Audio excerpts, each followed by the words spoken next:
So Luke's writing to his church several decades after the life, death, and resurrection of Jesus. And his followers are trying to make sense of his promise that he would return. So their expectation was always that he would return, that his return was approaching. So in seeking to be faithful, they waited to what they had been taught, but it kept being delayed and delayed. The promise was delayed, and that had started to impact them. So keep in mind that by the time Luke wrote the gospel, several generations had passed. And during that wait, people had to encourage one another. They had to keep reminding each other of the promise that Jesus would return. And because of that promise, the believers were able to face suffering and abuse and injustice. And so let me just say that the further and further and further and further away from the incarnation, from Jesus being physically present with them and with us, the harder and harder it becomes to believe and trust.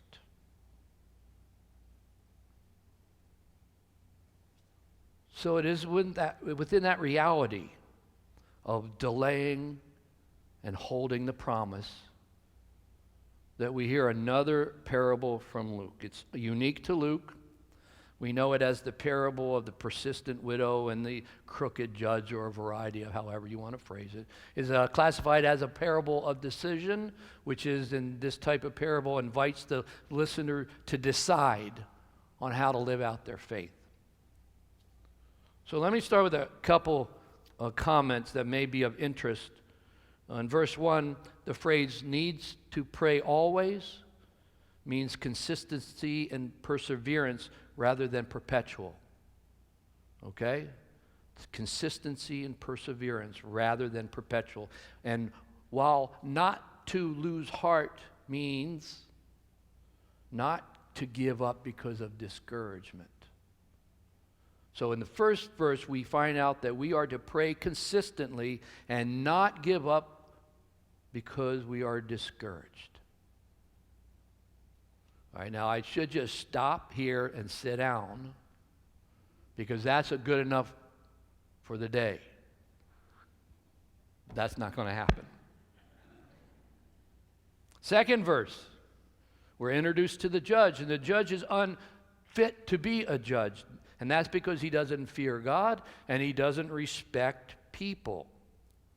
He has no regard for people, which suggests that he is incapable of shame. The third verse, the widow is presented. And interesting, we don't know the specifics about her complaint. We don't know why she demands justice. We know that she was wronged by someone, and we know what she wants. And it's interesting, the choice of the character being a widow is intentional, because we know that widows and orphans and aliens were the most vulnerable in Israel's society. And we also know they were the ones mandated to be taken care of. So, but as a listener,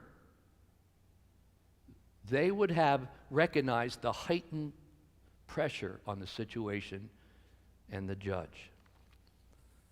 So verse 4 and 5 tells us simply the judge just doesn't want to deal with her.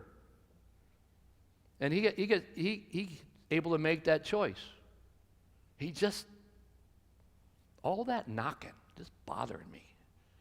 All that persistent action is bothering her. But ultimately, he does respond.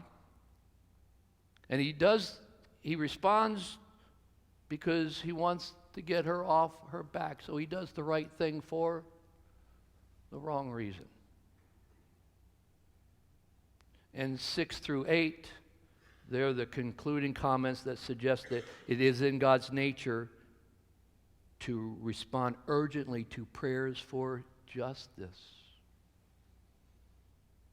And will not God grant justice to his chosen one, we read? Ones who cry out to him day and night, will he delay long in helping them? I tell you, Jesus tells us he will quickly grant justice to them.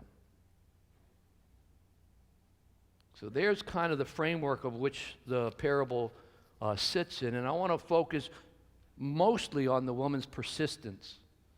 And the point that I want to lift up is the need to be persistent in our prayers, the need to be persistent in not giving up, losing heart, becoming discouraged. Prayer is an act of trust which reorders our priorities and helps us to see and to live into a different and faithful future.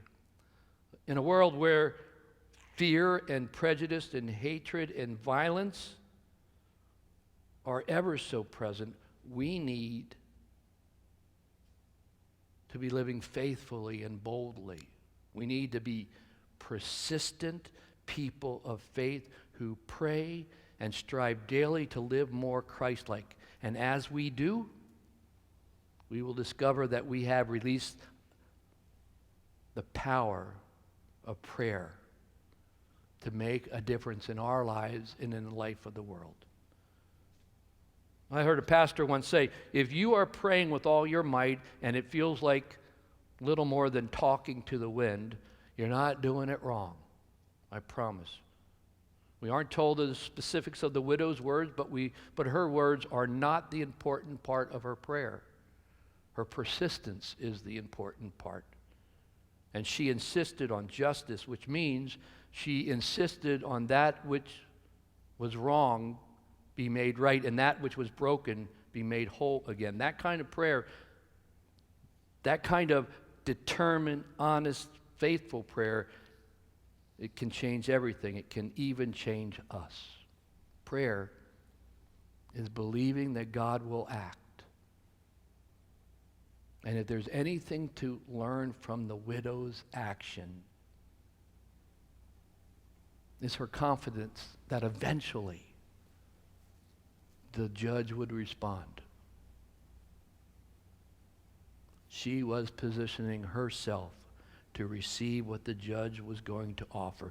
We are to position ourselves to receive what God offers, confident that God will act. So we must be persistent in our praying. We must not give up. We must not lose heart.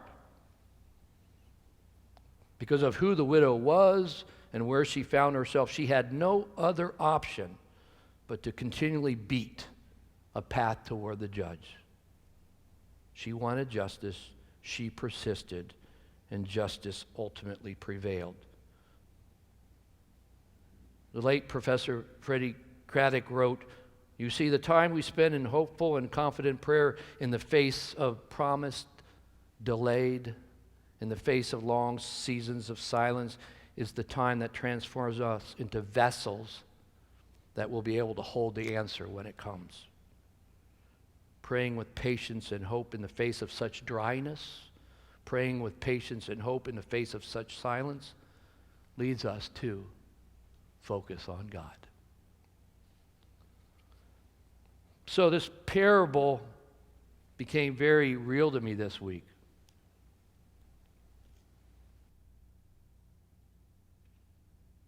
You like that pause? I met up with a colleague and a friend for lunch. It was obvious that as he wandered over to the table, he was not physically doing well. He looked like he was in a lot of pain. It looked like the medical conditions that he had been dealing with was finally catching up with him.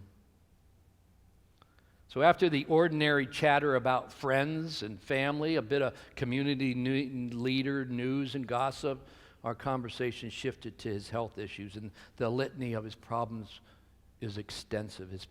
He is in pain, and he suffers physically, but also emotionally and spiritually. And so what I know about myself is that I can listen and encourage, I can be caring and supportive, but there was a depth to the agony of his struggles. And he wanted to know why God seemed so distant. He wanted to know why God was non-responsive to his prayers. Because he needed God to help him. And God was nowhere to be found. So at this point in the conversation, I kind of was forced to shift from colleague and friend to pastor and theologian, wondering what I could simply say that would offer him an empowering answer. I was unable to hide behind words that generalize or a theology that answers the question but not the reality. So we just sat in silence for a bit, finishing our meal. My heart ached. His body was in pain, and God was not to be found. So my initial reaction was to preach. That's a big surprise. To preach what I was discovering out of this parable. I wanted it to look at him and say, be persistent, God will act. That's the lesson I learned from the widow, is that she is confident that God will act. She knows that eventually the judge will do something. Because isn't prayer about being confident that God will act? But he didn't need a blue sky sermon. He just wanted God. So around the table, we nourished our bodies and we tended to our friendship. And I imagine many of you have found yourself in a situation similar, maybe located with dear friends or a family member or a neighbor or someone who just wants to know why God doesn't answer prayers and why God seems so distant.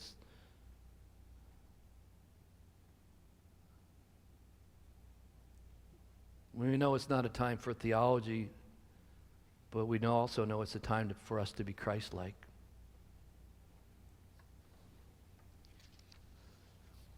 Now, I'm sure you're on pins and needles anticipating hearing about how I responded to my friend. I did not give him a religious tract that offered answers in daily scripture readings.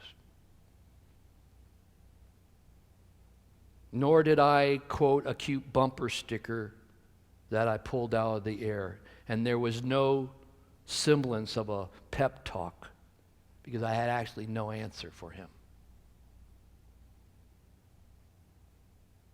But I did offer myself, and I asked how I could be most helpful to him. What I could do to be more Christ-like for him.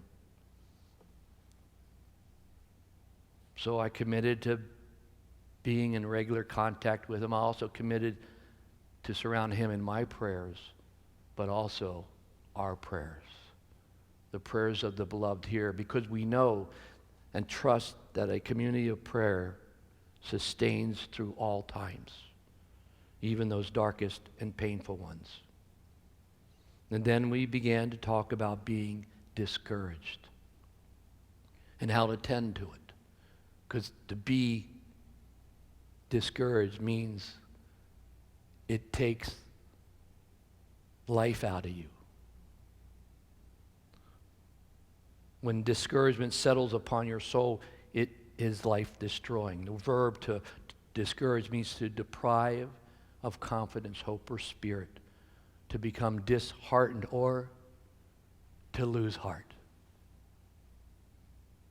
Because when you lose your heart, it impacts the way you see, you understand, and experience life, and the way that you live in life. Discouragement guarantees that God won't be present or accessible. Because when discouragement leads to the loss of heart, it takes you further and further and further away from the presence of God who responds to our needs. For a very real reason, all the things that make God seem absent, vague, or unresponsive, when discouragement settles upon you and us, God will be absent.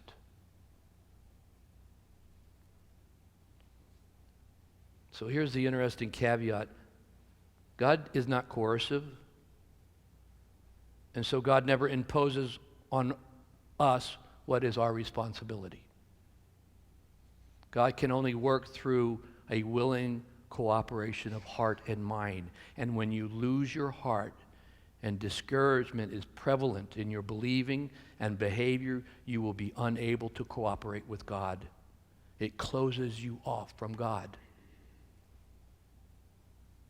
So my friend's responsibility becomes to tarry with his notion of discouragement and how it's affecting him and his expectation and his attitude and his actions.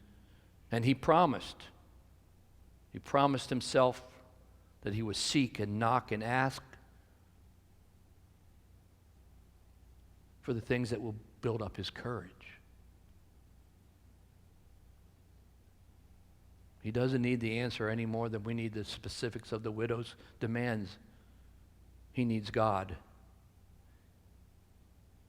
And that won't happen if you are filled with discouragement. So let me ask you, if God seems disconnected and distant to you, if your prayers have not been answered, or you don't even know if God has even heard them, if your heart is lost or broken or bored or bothered, if there's someone listening over the internet, if there's someone in your life who has become discouraged,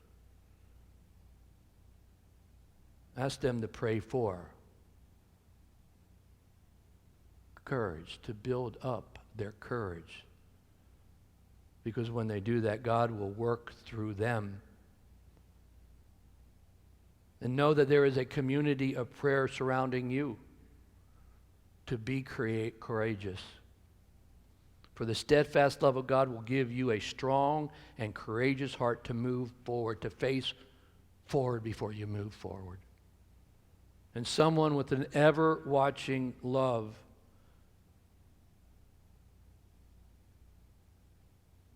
is with you, even if the days are lengthening and a dry season has arrived. So you tarry with your discouragement. And as you tarry, anticipate God tarrying with you. You're knocking and you're seeking and you're asking is never in vain, because you are God's beloved. Let us pray. Holy God, do your work in us now. So as we go out into our world, we do so trusting your presence, your steadfast, never-failing love watching over us. For we do pray. Amen.